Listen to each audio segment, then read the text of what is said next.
but I think okay. Is it better now? Yeah, much better. Now we can hear you. Thank you. Thank you so much. Sure. Thanks for letting me know. Right. So I was trying to motivate this paper on the different application scenarios in which we want to recover function signature. And here are the three examples over here. I don't think I want to repeat that. I hope the motivation is not that it's quite clear. All right. So now we understand we want to be able to recover function signatures. Let me get back to my slides. Okay. Let us look at the existing way of recovering these function signatures. So this is called the liveness analysis based on calling conventions. So we looked at the different specific platform, be it the x86 or 64 environment, be it the ARM environment, and then we see how function call is actually being made. So for example, in order to make a function call, you need to pass the parameter using specific registers, right? The table here shows some of the calling conventions in which the specific registers are being used to pass the function parameters. Also, the return value also being passed using specific registers. So these are so-called the calling conventions that we have on different platforms. And based on the understanding of these calling conventions, then we can actually analyze the binary executable, look at the instructions, and then recover the function signatures. So this is the existing work, how this is done. Then of course, the latest work is using neural network, right? So RNN in this case, the pioneer or the state-of-the-art work on this is the Iclava paper in 2017 is Usenix paper. So basically what it does is that it uses this neural network to train the network so that they can recognize these calling conventions. And by feeding the binary executables as the input to this RNN, it will be able to output the number of arguments as well as the type of the arguments. All right, so that is the existing work and how this is done. All right. Okay, so we are looking at this accuracy of the existing work, right? So this graph shows you the accuracy of the existing work using this RNN. And what we observe by looking at these results is that the accuracy in inferring the number of arguments and the type as well is actually much lower on optimized binaries. So if you look at the orange color, the yellow color, and the green color, those are the results on optimized binaries, O1, O2, and O3. And you can see that the accuracy is relatively lower compared to the unoptimized ones. The question now is why? Why is that the case? Why the RNN is not so capable of inferring the function signatures when the binary has been optimized? Right, so that is the problem that we are trying to deal with in this particular paper. Right, so we identify 4 complication cases, the 4 reasons as to why this is the case. And I'm going to go through these 4 different complication cases. But if you are interested, please go to our paper. A lot more details are there in our paper. Right, so here I'm just trying to explain the high-level idea of our findings.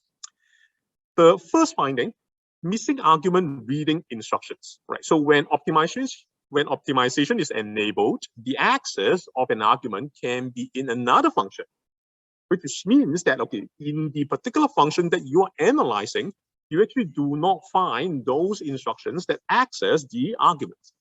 So here's an example, right? If you look at this particular example, you can see that pretty much at the very beginning of the function, you call another function, in this case, the index to address. That's another function that is being called. And the access or reading of these arguments are actually being done in the other function, in this index to address function. So when you are analyzing the actual function being analyzed right now, which is which is the one on the left-hand side, okay, you will see that the instruction does not contain anything that is accessing the argument, right? So when this is the case, then this is very interesting. When you send this as a training sample to the machine learning model is going to look at the body of this function on the left-hand side. And the label being given, or in the supervised machine learning label, the label being given is, okay, it has 2 arguments for this particular function. So you can see that this particular sample input is going to confuse the machine learning because the body itself does not actually contain any instructions that is accessing the function argument. Right. So this is first example as to why the machine learning may not be doing that well in analyzing a optimized binary. So what can we do?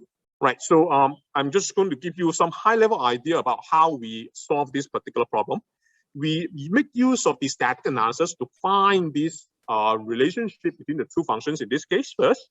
And then after that, we actually insert some newly defined instructions back into the original function, right? So if you go to the previous slide, we're going to insert some newly defined instructions back into the function on the left-hand side, right? So that when this is serving as an input, a sample, input sample to the machine learning is able to pick up the right information about these two function arguments, right? So that is our idea. And if you look at this solution over here, the highlighted, the bold-faced two instructions that we actually inserted back into the original function, right? So that is to help guide the machine learning process in order to get the correct input, and that is corresponding to the label of this particular sample. Right, so that is the first complication case that we identified. The second one, missing argument reading instructions. Right, just now is missing the accessing of the argument. This one is missing argument reading instructions, but this is in a particular, in a slightly different scenario. The scenario here is that, okay, you look at the example here, we have 3 arguments to this particular function. But due to compiler optimizations, the compiler somehow decides that the last argument is actually not in use in the actual implementation of the function. So the optimization would decide that, hey, I'm not going to touch on this particular argument at all. So that's why when you analyze the actual instructions within the body, then you will see that, wow, okay, third argument is actually not being read. All right. So in this case, again, it is going to confuse the machine learning process because the label that is given to this sample inputs says that this particular function has 3 arguments. Right. So what do? We correct the label so that the training model tells us how many arguments are being used rather than how many arguments are being defined in the original source code. Right. So that is to make sure that, again, the input to the machine learning has a consistent label. All right. The next complication that we identify are missing argument writing instructions. Right. So this is not about argument reading; it's about argument setting, argument writing. So let's look at an example again. So this is the case in which we call this wrapper functions. In a wrapper function, the compiler may not need to reset all the argument registers, but simply pass them through directly from the caller. Let me show you an example over here. In this particular example, you can see that within this function called work stuff copy to from, I don't know what it is, right? A few instructions down the road, you can see that there's another call instruction. It's calling another function, right? Now, the interesting thing here is that this is a caller environment. The caller is supposed to prepare all the arguments before it calls another function, right? So that is what it's supposed to have. But in this particular case, no arguments are being set, right? So if you look at the instruction here, you can see that the arguments are not being prepared at all in this caller environment. Now, why is that the case? The reason is because this is a wrapper function. The arguments had already been prepared well in the caller of this particular function that is being shown on the slide right now. Right. So that's the reason why in the function body itself, there's no argument setting instruction at all. Okay. So what do? We will have to again insert our newly defined instructions back into this particular function in order to make sure, again, sending the right signal to the machine learning model. Otherwise, the machine learning model is going to be confused. All right. So that is the third example. You can see again at the very beginning of this particular function body, at the lower part of the slide right here, you can see the bold-faced instruction. That is the one that we inserted into the original function. Okay, the last case, irrelevant instructions. I think this is pretty easy to understand. All right. So all those instructions that is in light gray color in the example here, they have nothing to do with the function signatures. They are not about reading the arguments. They are not about processing the arguments, but just for other purposes within the function. So if these instructions are not relevant to the function signatures, then we can safely take them out so that we don't confuse the machine learning model again. All right, so I talked about 4 different complication cases. Now, there are even other cases in which not just the machine learning model gets confused, but even human experts would not be able to differentiate cases. So here I'm showing you another example. All the argument registers could also be used as so-called the scratch registers to store temporary values. So these are general purpose registers.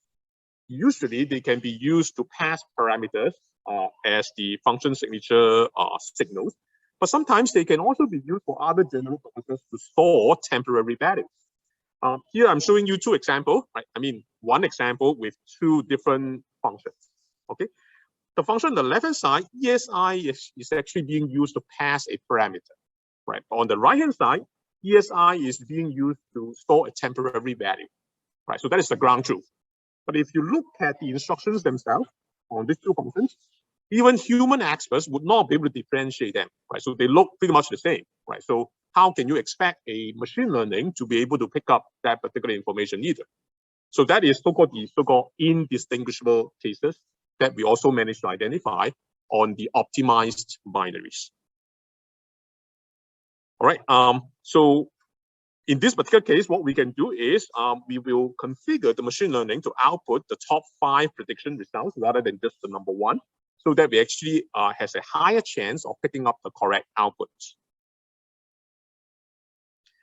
All right, so let me talk a little bit about the evaluation. All right, so the architecture that we have built is not very different from the original paper, the Clavier paper 2017 U6 paper that I mentioned earlier.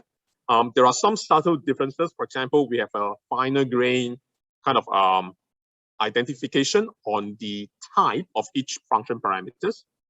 But if you want to know the details, please refer to our paper. So we do the evaluation based on the data sets with a lot of binaries, a lot of different functions, and we compile them with 4 different optimization levels, O0, O1, O2, and O3. And here I'm showing you the results. So you can see the red color and the green color are our results, whereas the blue and the yellow are the baseline from the Clavier paper 2017. So you can see that with the 4 cases that we identify and the correction to the training samples, we managed to boost up the accuracy of our machine learning. And in some particular cases, in fact, even the accuracy is actually higher on O3, on the optimized binaries, compared to the unoptimized ones. Right? So that is how we managed to sort of like regain the power of our machine learning, even when working on the optimized binaries. I'll skip this particular slide. This is on the inferring the types. Just now it was on inferring the number of arguments. This is inferring the type of the arguments. Again, similar results are being observed.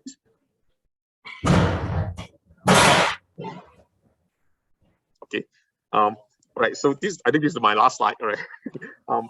So we actually go into more details in our evaluation sets to see what are the cases that were wrongly identified, wrongly inferred, in the original Clavier results, and that are being correctly identified now with our approach, right? So those are the highlighted rows in this. I need to just listen on the Zoom meeting, like.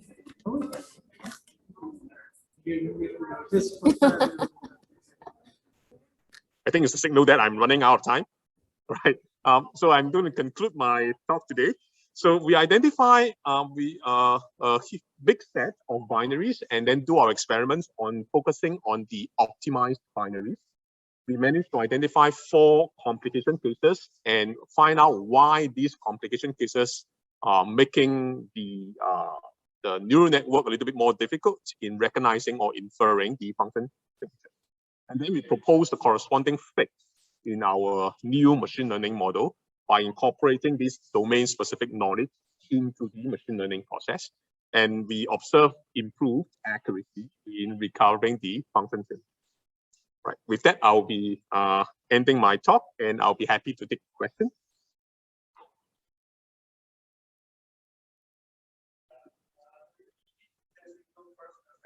Thank you. We saw that at the beginning, before you try to guess the number of, before you bring your measurement, we saw that for optimization 0, you had a very high score, but for optimization 1 and 2 and 3, you had the lowest score. I was wondering if you know why for optimization 3 it was still higher than for optimization 1. You see that there is a drop and it goes higher. You know the private or something specific that helps. That's a very good question, right? So in fact, I think you are referring to the very early site when we are motivating the work. And by the way, that is not our result, right? So this is the result of the 2017 paper, right? So the interesting thing, in fact, these are actually the details in our paper, right? So we discussed 4 different cases, and these cases actually have different extent to which it appears in the optimized binaries. So for example, there are certain cases which appears to a greater extent in O1 rather than actually O0, or I'm sorry, rather than O3, right? So that is exactly the case as to why O3 in fact could actually have a higher accuracy. And you can see this trend not only present in this previous paper, this trend is also present in our results, right? So it's actually still sort of like consistent, right? But the details are in our paper as to which particular complication is having the different extents of appearances.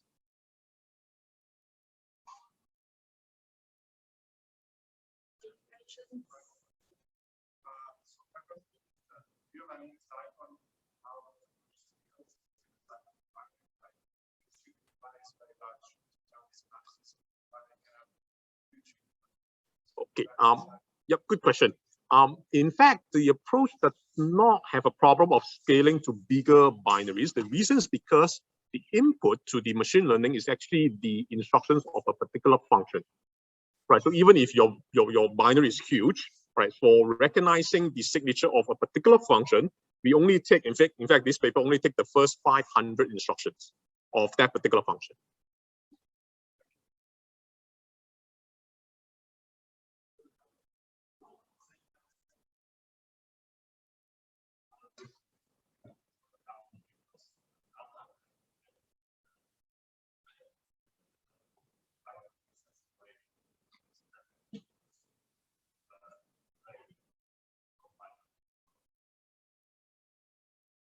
I'm sorry, I'm not sure I understand the question. Can you repeat that?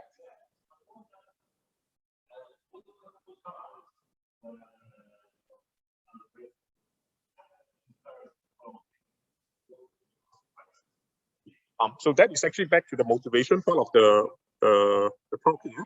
So let's talk about enforcing CFI, right? So if when you're trying to enforce CFI, you have to first of all extract the CFI policies. Policy being that, okay, in this particular call site, what are the potential callees that the control transfer should be allowing? Now, if your identification or inferring of the function signature is incorrect, you likely will be identifying a bigger set of the potential targets of those control flow transfers, or even the wrong set, right? So that makes it the wrong CFI policy, basically.